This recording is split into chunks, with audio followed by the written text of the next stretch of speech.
Hello बच्चों, तो आज हम पढ़ने वाले एक्सेलरेशन ड्यू टू ग्रेविटी और एक ग्रेविटेशन का लेक्चर नंबर 6 है। ठीक है।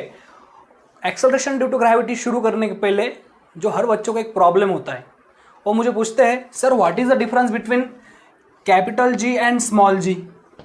बच्चे कंफ्यूज होते हैं, दोनों भी जी है लेकिन इसमें बहुत ज़्यादा फर्क है। तो क्या होता है कैपिटल जी? हमने पढ़ा है, लेक्चर नंबर 4 में पढ़ा है। बोलो, कोई बोल सकता है क्या होता है capital G? It is a universal gravitational constant. ध्यान में रखो, it is a universal gravitational constant और उसकी वैल्यू फिक्स होती है। आप इस यूनिवर्स में, आप इस ब्रह्मांड में किधर भी जाओ, उसकी वैल्यू फिक्स होती है। कितनी होती है? 6.67 इंटू 10⁻⁻11। और यूनिट क्या होता है? ध्यान में रखना, यूनिट आपको एग्जाम में पूछ सकते हैं, एमसीक्यूज में। क्या होता है unit? Newton metre square per KG square. और आपको जी कहाँ देखने को मिला था? In Newton's universal law of gravitation. क्या है? F is equal to G m1 m2 upon D square. So यहाँ पे आपको दिखा था जी, वो होता है G which is universal gravitational constant. आप किधर भी जाओ पूरे यूनिवर्स में उसकी वैल्यू फिक्स होती है। लेकिन आज हमको पढ़ना है स्मॉल जी के बारे में, जिसको हम बोलते हैं एक्सेलरेशन ड्यू टू ग्रेविटी। ठीक है। तो स्मॉल जी क्या होता है ये आज के पूरे लेक्चर में हम उसके बारे में डिस्कस करने वाले हैं। तो चलिए शुरू करते हैं। तो कंफ्यूज नहीं होना है कैपिटल जी और स्मॉल जी में। कैपिटल जी का जो कुछ है वो इतना ही है, इससे ज़्यादा कुछ नहीं उसका। अभी स्मॉल जी का लेकिन बहुत बड़ा है। देखो क्या क्या है स्मॉल जी में। आपको देखने को मिलेगा सबसे पहले तो उसका डेरिवेशन क्या होता है, बाद में उसकी वैल्यू कैसे कैसे चेंज होती है, ये सब हमको पढ़ना है। तो सबसे पहले वो आता कहाँ से है? Acceleration due to gravity. इस वर्ड का मीनिंग क्या है वो तो देखिए पहले। तो देखो बच्चों, जब भी आप कोई ऑब्जेक्ट ऐसे नीचे छोड़ते हो वो गिरती नीचे। क्यों गिर रही है वो नीचे? बिकॉज उसको अर्थ अपनी तरफ खींच रही है विथ ग्रेविटेशनल फोर्स। और जब वो नीचे गिरती है तब उसकी स्पीड बढ़ती है, मतलब वो ऑब्जेक्ट एक्सेलरेट होती है। और उसमें जो एक्सेलरेशन आता है उसी को हम बोलते हैं एक्सेलरेशन ड्यू टू ग्रेविटी। ठीक है। कोई भी ऑब्जेक्ट आप जब नीचे छोड़ते हो तो उसकी स्पीड बढ़ती है। फॉर एग्जांपल, आप क्या बिल्डिंग के ऊपर गए, वहाँ से आपने एक बड़ी ऑब्जेक्ट कोई भी हो, लाइक आपने ले ली एक बॉटल ले ली छोटी, उसको आपने नीचे डाला, वो नीचे आते आते उसकी स्पीड बढ़ जाती है। सपोज पहले उसकी स्पीड थी 5 मीटर पर सेकेंड, बाद में नीचे आते आते उसकी स्पीड बन गई 12 मीटर पर सेकेंड और वगैरह।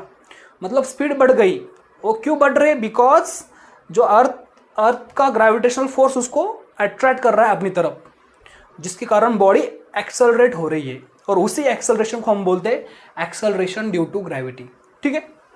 सो that is a acceleration due to gravity. इसका सिंबल है स्मॉल जी और इसका यूनिट बोलो। एक्सेलरेशन का यूनिट जो होता है वही उसका भी यूनिट होगा। क्या होता है एक्सेलरेशन का unit? Metre per second square. So this is a ऐसा unit of acceleration due to gravity. Okay. और समझ आपको ये आता कहाँ से? ये आता है because of gravitational force of earth और because of gravity of earth, इसलिए इसको बोलते हैं acceleration due to gravity. Gravity के कारण आ रहा है, इसलिए हम बोलते हैं एक्सेलरेशन ड्यू टू ग्रेविटी। ठीक है।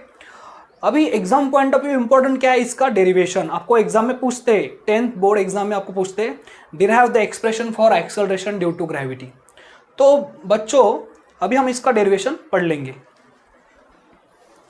अब तक हमने फोर्स के 2 फार्मूले पढ़े। कौन से बोलो।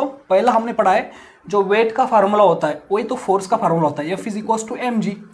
उसके बाद हमने और एक फार्मूला पढ़ा था जो था Newton's universal law of gravitation, F is equal to G m1 m2 upon D square. अभी देखो ये 2 फार्मूले मिक्स करके हमको मिलने वाला एक्सेलरेशन ड्यू टू ग्रेविटी। लेकिन उसके पहले इसमें थोड़ा मॉडिफिकेशन चाहिए। देखो अभी ऑब्जेक्ट जब मैं नीचे डाल रहा हूं तो अब क्या होता है? बेसिकली उसको अर्थ खींच रही है। मतलब दो जो ऑब्जेक्ट यहाँ पे जो 2 ऑब्जेक्ट है उसमें से एक है अर्थ, तो हम लेंगे m1 is mass of earth लेंगे। m1 will be mass of earth और उसको हम कैपिटल M से दिखाएंगे। ठीक है। और m2 is mass of that object which we are dropping, जिसको हम छोड़ रहे हैं नीचे। सपोज ये पेन है तो पेन का मास हम लेते हैं सपोज स्मॉल m, तो यहाँ पे m तो हम लेंगे स्मॉल m। ओके। तो देखो यहाँ पे ये क्या होगा फिर? F is equal to mg क्या होगा? Weight of this pen. ठीक है। This m is a small m, that is the mass of this pen, ठीक है। और ये जो डिस्टेंस है ना, देखो बच्चों क्या हो जाएगा, डिस्टेंस यहाँ पे सपोज हमारी ऑब्जेक्ट है और ये जो डिस्टेंस है वो क्या बन जाएगा, रेडियस ऑफ अर्थ। देखो अब ये ऊपर का डिस्टेंस तो बहुत ही छोटा है as compare to radius of earth, तो हम यहाँ पे जो डिस्टेंस लेंगे ना बेटा वो होगा रेडियस ऑफ अर्थ, तो यहाँ पे distance will be radius of earth. तो अभी हम ये सब चीजें इसमें पुट अप करेंगे तो क्या मिलेगा हमको, देखो F is equals to G, M1 हम लेंगे मास ऑफ अर्थ, कितना होता है मास ऑफ अर्थ, बोला है मैंने 6 × 10⁻24 kg, ठीक है। और हम जब न्यूमेरिकल सॉल्व करेंगे तब हम डिटेल में पढ़ेंगे वो। सो M1 होगा कैपिटल M, M2 हो गया स्मॉल m, और R होगा D हो गया R, मतलब D का स्क्वायर तो फिर R का स्क्वायर। अभी आप गौर से देखिए इक्वेशन 1 और 2 की LHS सेम है, यहाँ पे भी F यहाँ पे भी F, तो we can equate their RHS। तो हमको क्या मिलेगा, देखो हमको मिलेगा mg is equals to GMM upon R square, G capital M small m upon R square. ऐसा क्यों किया, हमने मैथ्स यूज किया, LHS सेम तो RHS भी तो सेम होगी, तो यहाँ पे small m cancel, then you get the value of G, small g is GM upon R square. So this is the formula of acceleration due to gravity, ध्यान में रखना है। अगर आपको पूछते हैं derive the expression for acceleration due to gravity, in that case you have to follow these steps, okay. और इसका यूनिट क्या होता है, metre per second square. So this is the formula for acceleration due to gravity. And आपको अगर पूछते हैं acceleration due to gravity depends upon, देखो it depends upon universal gravitational constant, mass of earth and radius of अर्थ, इस पे depend करता है, ठीक है। अभी इसके बाद और एक इस पे क्वेश्चन आता है board exam point of view, वो बहुत ही इंपॉर्टेंट है। क्या है वो, आपको आता है explain the variation in value of g, मतलब एक्सेलरेशन ड्यू टू ग्रेविटी की वैल्यू कैसे कैसे चेंज होती है जब हम अर्थ के सरफेस से ऊपर गए, अर्थ के अंदर गए, या फिर अर्थ पे इक्वेटर टू पोल गए, तो वैल्यू कैसे चेंज होती है वो आपको पूछते हैं एग्जाम में। तो उसके लिए हम पढ़ेंगे अभी नेक्स्ट पॉइंट। नेक्स्ट पॉइंट है हमारा change in value of g, change in value of acceleration due to gravity, change in value of acceleration due to gravity, जिसको हम दिखाते हैं जी से। एक बार कैमरा तो शुरू है ना हमारा, मैं इतनी बातें कर रहा हूं, या शुरू है, गुड। तो बच्चों अभी हमको पढ़ना है change in value of g. तो 3 केसेस होते हैं। पहले as we go above earth surface, above earth surface. दूसरा केस होता है below earth surface, below earth surface. और तीसरा केस होता है इक्वेटर टू पोल। ये 3 केस हमको पढ़ने हैं, बहुत इजी है। इक्वेटर टू पोल बहुत इजी है। तो बच्चों अगर आपको एग्जाम में पूछते हैं explain the change in value of acceleration due to gravity, या फिर explain variation in value of acceleration due to gravity, तो आपको 3 केसेस एक्सप्लेन करना है, 1 2 3। सबसे पहले हम पढ़ेंगे अबो अर्थ सरफेस, बहुत ईजी है। देखो पहला पॉइंट हम पढ़ेंगे अबो अर्थ सरफेस। देखो बेटा हमने अभी जी का फार्मूला पढ़ा, क्या था जी का formula, G was GM upon R square. तो बच्चों सपोज ये अर्थ है, मान लो ये अर्थ है, तो हमने क्या किया, हम अर्थ के सरफेस पे थे, यहाँ थे हम, यहाँ से हम ऊपर गए।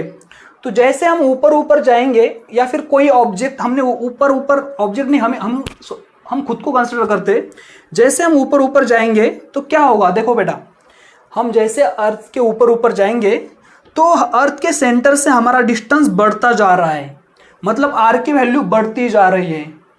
और यहाँ पे देखो G is inversely proportional to R, G is inversely proportional to R square. इसका मतलब जैसे जैसे हम ऊपर जाएंगे तो R की वैल्यू तो बढ़ जाएंगी, और R बढ़ेगा तो G घटेगा, because they are inversely proportional. G is inversely proportional to R square. Inversely proportional मतलब क्या होता है मैथमेटिक्स में, इनवर्सली प्रोपोर्शनल मतलब अगर एक चीज बढ़ेगी तो दूसरी चीज घटेगी। तो यहाँ पे हम जैसे जैसे ऊपर जाएंगे अर्थ के सरफेस से, अब और सरफेस ऊपर जाएंगे, मैं गया हिमालय के ऊपर गया, मैं इंटरनेशनल स्पेस स्टेशन में गया, ऊपर गया, सैटेलाइट में गया।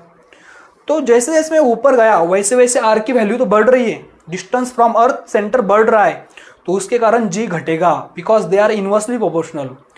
ठीक है, तो ध्यान में रखना है, as we go above earth surface value of acceleration due to gravity decreases. ध्यान में रखो, reason distance increases, that's why g decreases. ठीक है, तो इतना ही है above earth surface. Okay, next point, below earth surface. Next is below earth surface. Below again same point, मतलब सेम कंसेप्ट। तो देखो बेटा क्या होता है, जैसे हम अर्थ के नीचे जाते हैं, अंदर जाते हैं, हमने बहुत बड़ा होल बनाया अर्थ के अंदर, हम नीचे नीचे गए, मैं जाते जाते जाते जाते मैं यहाँ पे गया। अभी देखो क्या हो गया, फिर से वही formula G is equal to GM/R²। अभी अगर आप पहले वाला लॉजिक यूज करोगे, पहले केस वाला, तो आपको लगेगा sir G is inversely proportional to R²। और अगर मैं अंदर गया तो R की वैल्यू तो अभी छोटी हो गई, मैं यहाँ पे गया, अभी R तो छोटा हो गया, ऐसा आपको लगेगा। तो R छोटा तो G बड़ा हो जाएगा, ऐसा आपको लगेगा, because they are inversely proportional.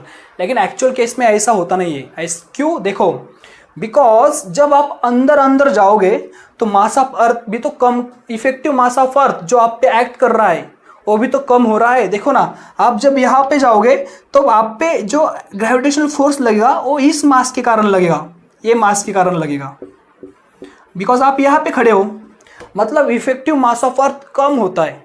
ठीक है, अब ये जो बाहर का मास है वो कुछ काम नहीं करेगा। और फिर आप फिर से अंदर गए, यहाँ पे गए, तो आप पे जो अर्थ का ग्रेविटेशनल फोर्स एक्ट करेगा ना, वो इस मास के कारण होगा। मतलब जैसे जैसे आप अर्थ के अंदर जाओगे वैसे वैसे मास की वैल्यू कम होगी, इफेक्टिव मास ऑफ अर्थ कम होगा, तो जी की वैल्यू भी तो कम होगी, because g is directly proportional to M. और ये इफेक्ट ज्यादा होता है एज कंपेयर टू दिस। इसके लिए as we go below earth surface और as we go in depth, तो m की वैल्यू डिक्रीजेस, एंड मतलब effective mass decreases, and that's why acceleration due to gravity also decreases. So g also decreases, ध्यान में रखना है, g also decreases. Okay, मतलब आप अर्थ के सरफेस से ऊपर गए तो भी g डिक्रीज होता है, नीचे गए तो भी g डिक्रीज होता है। ओके, तो फिर सबसे ज्यादा g होता कहाँ है फिर? तो ध्यान में रखना है, सबसे ज्यादा g होता है on the surface of earth, सबसे ज्यादा g होता है on the surface of earth. और वो भी from equator to pole change होता है। वो कैसे चेंज होता है वो भी हम पढ़ेंगे, that will be case number 3, from equator to pole. तो देखते हैं कैसे चेंज होता है। थर्ड केस,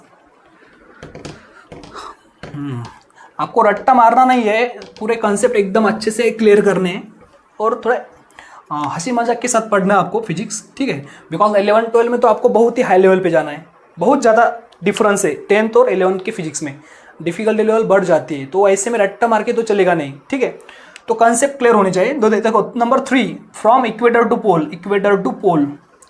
तो अगर हम इक्वेटर टू पोल जाते हैं तो जी की वैल्यू कैसे चेंज होती है वो भी हम पढ़ेंगे।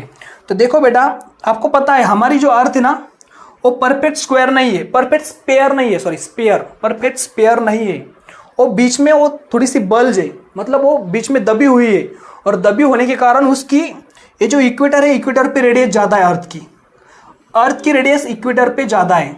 इक्वेटर पता ना आपको, it is a concept of geography, ये हॉरिजॉन्टल लाइन इक्वेटर। और जैसे जैसे आप इधर जाते हो, पोल की तरफ जाते हो, ये हो गया north pole and this is a south pole.